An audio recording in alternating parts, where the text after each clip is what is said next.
Welcome back everybody to day 8 of our 12 days of Mortal Kombat Christmas. Now that we've left the Game Boy Advance behind, we can move on to one of my all-time favorite titles in the entire franchise, Mortal Kombat Deception.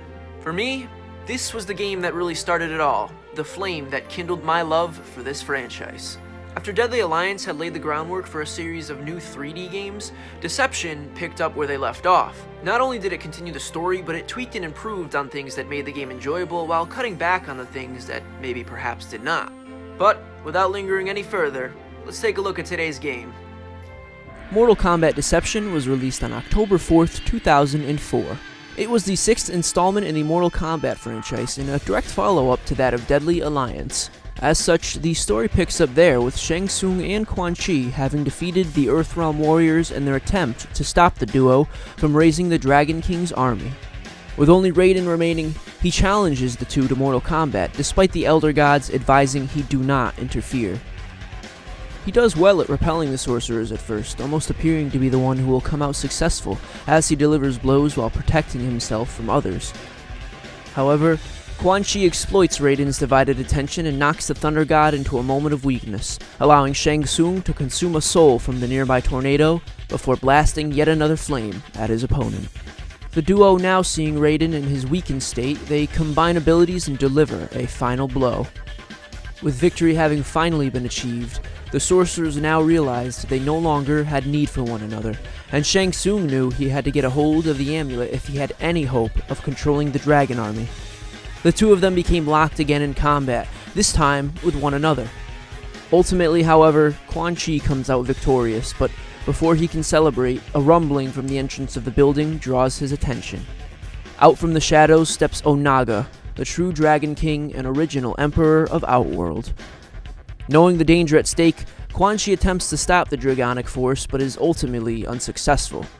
From the ground rises Shang Tsung, who attempts to aid in Quan Chi's efforts, and soon after, Raiden too manages to join the fray, the three combining forces in an unlikely association. Despite their best efforts though, they are unable to slow Onaga, forcing Raiden to attempt a suicidal explosion of power. After the dust clears, the temple and the warriors are gone. But Onaga still stands, now with the amulet in hand and keen on using its power to destroy what exists of the world. This is the general story that the game revolves around, and you'll learn more about exactly how these events came to be through that of the game's Konquest Mode. Konquest Mode itself is quite nicely overhauled compared to Deadly Alliance. You will still be learning combat lessons from different characters, but in between you are allowed to free roam, and this can result in you coming across loose coins, chests with crypt loot, and even side quests and characters. Being able to explore a relatively open world such as the one that exists in Mortal Kombat for the first time was rather invigorating for me as a child. You'll be taking on the role of Shujinko, a newly introduced character who you actually get to watch grow over time as you witness his transformation from young boy to wise older man. The general events of Konquest are a prequel of sorts that explain how Onaga managed to return to Outworld just as the Deadly Alliance had completed their plan. Essentially, an entity known as Damashi approaches before Shujinko and requests his aid in a quest to assist the Elder Gods. You are told that you must find and collect 6 Kamidogu, essentially relics of power, and in order to do so, you must travel to 6 different realms such as Outworld and Edenia. The journey takes your character years of time journey-wise, and along the path you will learn the fighting styles of many popular warriors, thanks to an ability Damashi bestowed upon Shujinko, allowing him to mimic any fighting styles he was shown. When your journey is complete, it is revealed to you that Damashi was in fact not an agent of the Elder Gods, but instead, the essence of the deceased Dragon King, Onaga. Even in death, his great power had managed to manifest itself into the realms of the living. Through your actions of gathering the Kamidogu, Shujinko essentially set into action a chain of events that allowed Onaga to return. Realizing his mistake, Shujinko understands that all along, he was a victim of deception. Now, as mentioned, actually gathering these Kamidogu takes place over decades of time, and on your journey you'll be meeting up with a large variety of cast members, new and old, across a nice handful of interesting realms. There's even a calendar and clock in game to let you see how much time has passed during your experience, and occasionally you can even use the clock to engage with time-based events, such as quests or hidden chests. So besides an awesome new Konquest Mode, let's talk about what else is new. Our roster has a fair host of new combatants, all with different backgrounds. These characters include Shujinko, Hotaru, Ashura, Dairu, Cobra, Darius, Kira, and Havoc. Some really neat varieties of old characters appear as well, such as Revenant Liu Kang, a Noob Smoke combo character that swaps with the fighting style you play, and even a pretty awesome looking Sub-Zero, almost reminiscent of the Shredder. Outside of Konquest, these characters can be utilized in our classic arcade ladder, a local versus mode, and of course, practice. Additionally, if you happen to be one of the luckier players to have an internet setup back in the day, you could actually connect to Mortal Kombat Online and fight players across cyberspace. For me, however, what really sealed the deal regarding this game being a longtime favorite was the inclusion of chess and puzzle combat. Two totally random but completely awesome game modes that you could partake in. Chess combat was exactly that, a game of chess. What made it special was the fact that you could pick characters from the roster to represent each respective class of piece that would be going on the board. Actual matches started out with you and your opponent setting traps, and the ability to fake them out as well with false placements. Characters on the board can move respective to their class, and some of them even have unique roles, such as the sorcerer having a number of abilities to potentially cast. There are 2 points of power that can be found on the board, and when held, will give your pieces a boost each time they are engaged in battles.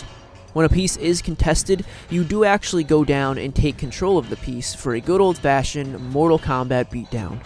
Winner takes the space, and their opponent's life.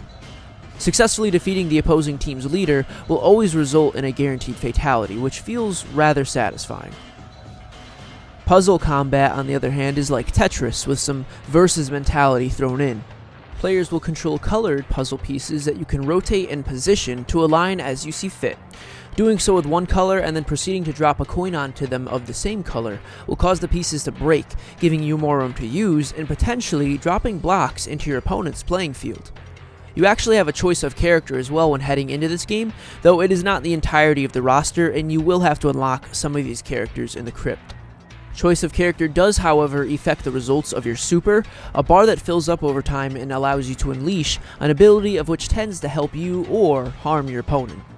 The first player to fill their opponent's field will be rewarded with their life, while their opposition will quite clearly lose their own in a rather humorous display.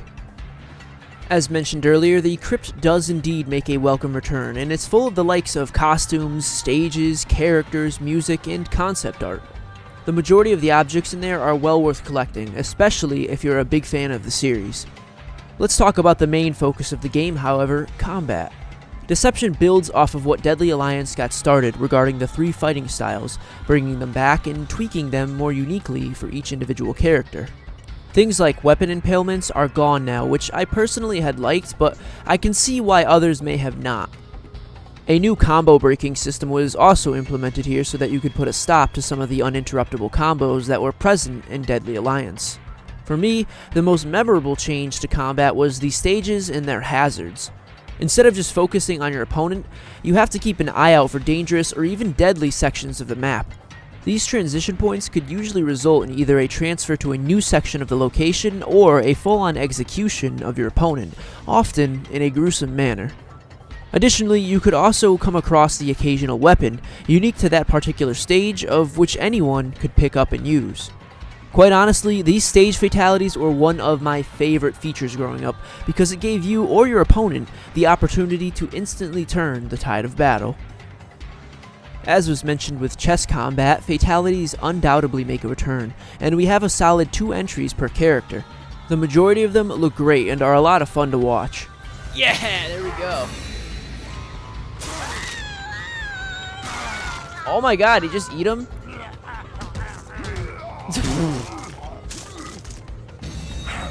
Alright. New to the lineup are that of Harakiris, an interesting spin on the finishing system that would instead allow an opponent to finish themselves, usually through some means of suicide unique to their individual character. These are rather hilarious, and I enjoy them as a nod to the more comedic roots of Mortal Kombat. Like always, I found my way to the arcade ladder, and I had fun climbing my way up. Oddly enough, the sub-boss this time around is the Noob Smoke variant, which I thought was pretty cool since you are getting the 2-in-1 experience while still having a relatively fair fight. The end of the ladder will have you facing Onaga, and while he is tough, you can actually exploit the Kamidogu relics sitting on the edges of the stage if you want to stun him temporarily. Combining that tactic with just the right amount of timing and patience, and you can stop the Dragon Lord in no time at all. Just as is common, you'll get a little outro ending relating to your character that plays out through the means of still images and voiceovers. I'd say that wraps it up though in regards to my thoughts on this experience. I really enjoyed Mortal Kombat Deception. Besides the fact that it is based in some nostalgia for me, I truly do believe it to be a good game, if not a little flawed with age. Between the awesome Konquest Mode, bustling roster, packed crypt, and fun minigames, I can still see myself enjoying this game even in 2018. It does so many things right, and for me, it's probably the peak of the 3D fighting plane era for this series. With that said, I happily give this game a 9 out of 10. Get over here! Impressive. If there is any older Mortal Kombat game that I can easily recommend, this would be one of them, thanks to all of the awesome content it has and in such a unique variety. If ever there was a game that I would love to see remastered, this is it. I probably shouldn't get my hopes up, but hey, a gnome can dream. And thus ends Day 8 of our 12 days of Mortal Kombat Christmas. If it wasn't obvious, I really enjoyed this game. Between the conquest, the roster, the stages, the minigames, whoo boy, it certainly gives me some nostalgic memories of childhood. I'm really glad I got to play this game again for the sake of the review, and I hope you guys all enjoyed coming along for the ride. If you enjoyed this video and would like to reflect that, feel free to do so down below in the form of a like or a comment. Remember to subscribe and turn on notifications if you'd like to find out exactly when more videos like this go live. And as always, you guys, thank you so much for watching. Remember, stay safe, stay happy.